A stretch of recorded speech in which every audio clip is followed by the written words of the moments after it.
Party conference में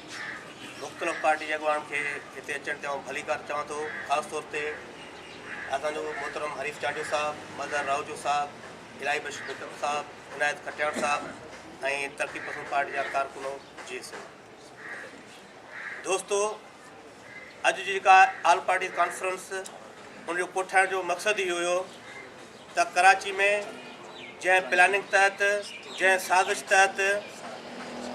हिकिड़ा नस्ल परस्त ग्रुप, नस्ल परस्त टोला जेका मालिकी जी दावा कनि पिया ऐं कराची ते जेका कब्ज़े जी प्लानिंग कनि पिया, त तरक़ी पसंद पार्टी इहो महसूसु कयो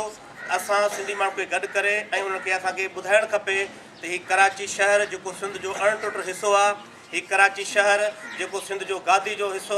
गादी जो हंधु आहे ऐं उन शहर तां जेका सिंधी माण्हू खे लातालकी करण जी कोशिशि कई पई वञे, सिंधी माण्हू खे तड़ण जी कोशिशि कई पई वञे। असां सभु गॾिजी सिंधी माण्हू खे ऐं कराची जो तहफ़ुज़ करणु खपे। उन जे करे असां हीअ ऑल पार्टी कॉन्फ्रेंस कोठाई आहे। सभिनी कॉन्फ्रेंस धिरुनि खे असां दावत ॾिनी आहे त जीअं असां गॾिजी हिन कराची खे बचाइण जे लाइ ऐं दहशतगर्दनि खे मुंहुं तोड़ जवाबु ॾियण लाइ हिकिड़ी बहितर का पॉलिसी ठाहियूं, का बहितर हिकमत असां जेका करे सघूं। तव्हां ॾिठो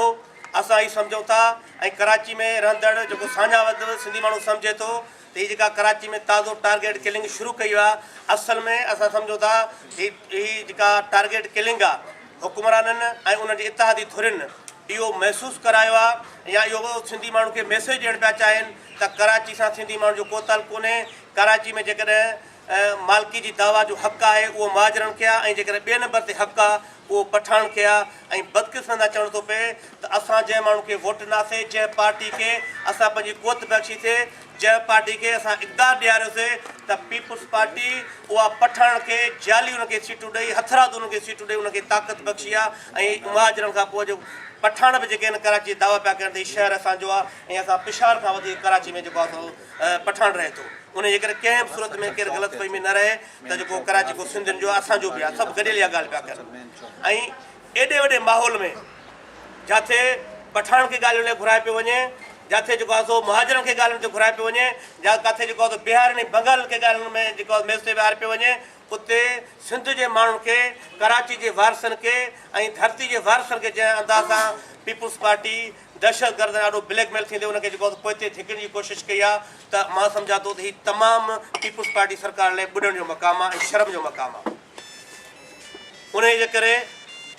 असां अॼु हिन APC जे तवस सां